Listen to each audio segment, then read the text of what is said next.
আপনার বাড়ির আঙ্গিনায় 4-5 শতাংশ 10 শতাংশ পুকুর পড়ে আছে অনাবাদি, আপনি চাষ করতে পারতেছেন না কোনো কিছু। এই পুকুরটা আপনার একটা দৃষ্টান্ত হতে পারে। দেখেন, বাংলাদেশের কৃষক যে সায়েন্টিস্ট ফেল, তার দৃষ্টান্ত প্রমাণ হচ্ছে এই পুকুর। চলেন দেখাই একটা পুকুরে একজন কৃষক গৃহস্থ কি পরিমাণ সবজি চাষ করেছে, কি কি আইটেমের, সেটাই আপনাদেরকে দেখাই। চলেন, প্রথমে দেখেন পুকুর পাড়ে লাগানো হয়েছে পেঁপে। সবজি হোক, আমাদের ফল হোক, পেঁপেটা একটা জনপ্রিয়। মাচাই করেছে ধুন্দুল, বিভিন্ন অস্থায়ী সবজি, মানে স্থায়ীভাবে কোনো গাছ লাগায় নেই যে পাতা পরে পুকুরের মাছের ক্ষতি হবে। ফেরামন ফাঁদ পেতেছে। পারে দেখেন ভেন্ডি লাগাইছে, মরিচ লাগাইছে, আদা লাগাইছে, বরবটি লাগাইছে।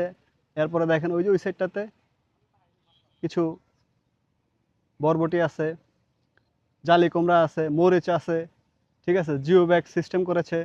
আবার কিছু ড্রাগন ফ্রুটসের গাছ আছে। মানে মোটামুটি আমাদের দেশের কৃষকরা যদি সঠিকভাবে জায়গার ইউটিলাইজ করতে পারে, যেমন আলিবাবা জ্যাকমা বলেছে, আপনার বিনিয়োগটাকে আপনি একটা পাত্রে না রেখে কয়েকটা পাত্রে রাখেন। দেখেন পুকুরটা তার বেস, কিন্তু পাড়গুলোতে সে গবাদি পশুর ঘাস পাচ্ছে, সবজি পাচ্ছে। মানে একটা ফ্যামিলিতে উৎপাদন করার জন্য আদা থেকে শুরু করে সব কিছু সে চাষ করেছে। পারিব না এই কথাটি বলিও না, আর একবার না পারিলে দেখো শতবার। আপনার জায়গা আছে, কিন্তু প্ল্যানিংয়ের অভাবে আপনি সেই জায়গা থেকে মূলধন বের করতে পারতেছেন না। এই পুকুরটা তার একটা দৃষ্টান্ত। আমার কাছে খুবই ভালো লেগেছে। কৃষকের এই উদ্ভাবনীটা আমাদের আইকনিক হিসাবে আইডল হবে খামারিদের।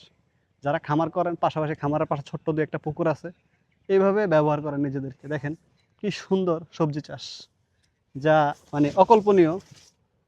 বাংলাদেশের মাটি যে সোনার চেয়েও খাঁটি। এই গাছগুলো দেখলেই মানে মনের ভিতরে একটা প্রশান্তি তো কাজ করবেই, পাশাপাশি ভালো লাগবে। দেখেন পাড়গুলোতে কি পরিমাণ পরিশ্রম করে সে গাছগুলোকে তৈরি করেছে। দেখেন মানে সব ধরনের সবজি সে ব্যাগে, জিও ব্যাগে পর্যন্ত করেছে। তারপরে ফেরামন ফাঁদ পেতেছে পোকা দমনের ক্ষেত্রে। আপনাকে প্রযুক্তির সঠিক ব্যবহার করতে হবে। একটা স্মার্টফোন হাতে থাকা মানে আপনিও স্মার্ট। আপনাকে সেটা সঠিক ব্যবহার করে আপনার যেই কাজটাই করেন না কেন, সেটার খুঁটিনাটি বিষয় জেনে আপনি যদি সঠিকভাবে ব্যবহার করতে পারেন, ইনশাল্লাহ আপনার খামার, আপনার প্রজেক্ট, আপনার কৃষি পরিকল্পনা এগিয়ে নিয়ে যাবে। আপনাকে যেমন পাশাপাশি সেমন সারা বিশ্বের দরবারে বাংলাদেশকেও উন্মোচন করবে খাঁটি কৃষকের দেশ হিসাবে। ন্যাচারালভাবে কোনো প্রকার জৈব কীটনাশক বা লাইনাশক এখানে ব্যবহার হচ্ছে না। সব কিছু উনি ভার্মি কম্পোস্ট উৎপাদন করতেছে, সেই সার দিয়ে কিন্তু এই কৃষিটা করতেছে। একটা বস্তার মধ্যে অল্প কয়টা ডাঙ্গা বেশি দিছি, বাস খাওয়া চলতেছে। সেটাই নিজের আপনার পারিবারিক চাহিদা যেটা, সেটাও পূরণ হইতেছে। কীটনাশক মুক্ত একবারে। কীটনাশক মুক্ত। দেখেন সেটাই পারিবারিক চাহিদাটাই, যে আলহামদুলিল্লাহ আল্লাহর কাছে শুকরিয়া হাজার কোটি। আমরা সার দিতে দিতে গাছ জ্বালায় ফেলি, কিন্তু উনি ভার্মি কম্পোস্ট দিয়ে যে পরিমাণ ফসল উৎপাদন করতেছে, নিজের চাহিদা যেমন পূরণ করতেছে, দেশীয় স্থানীয় বাজারে বিক্রি করতেছে।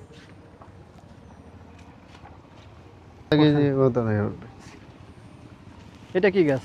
এটা ভেন্ডি গাছ। এটা ভেন্ডি গাছ না? হ্যাঁ, এই ভেন্ডি গাছটা আপনি 15 ফুট উঁচা হবে, লম্বা 15 ফুট উঁচু হবে না? এখনো ভেন্ডি আসা শুরু হয়। এটাতে আসলে কি আপনি কোনো মানে সার ব্যবহার? না না না, সম্পূর্ণ ভার্মি কম্পোস্ট, সম্পূর্ণ ন্যাচারাল জৈব কৃষি, জৈব বালাইনাশক যেটা, সেটাই উনি ব্যবহার করেন। এটা এটা সালাদ খাইতে পারবেন। এটা মালয়েশিয়া থেকে আমি নিয়ে আসছি বেসিনটা। দেখছেন এটা অনেক বড় এটা সালাদ হিসেবে, সবজি হিসেবে খায় আর কি।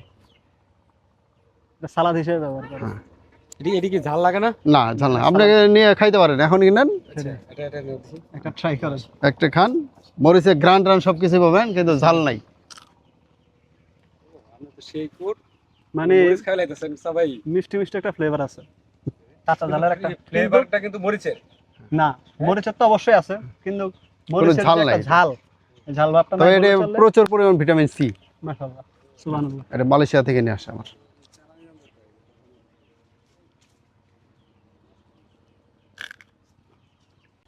এটার নাম দিচ্ছি গনি মরিচ। এটা খাইতে পারবেন না, এটা খালি শরীর আপনি ঘেমে যাবে, খাইতেই পারবেন না। প্রচুর ঝাল না? হ্যাঁ, প্রত্যেকটা বাড়িতে যদি 5টা গাছ দুইটা 5টা গাছ থাকে, একটা ফ্যামিলির জন্য এনাফ। না মোটামুটি চারা বেশি, প্রায় বছরে 10-15 হাজার টাকা চারা বিক্রি করে আমি। আবার মোটামুটি খুব সুন্দর। হ্যাঁ,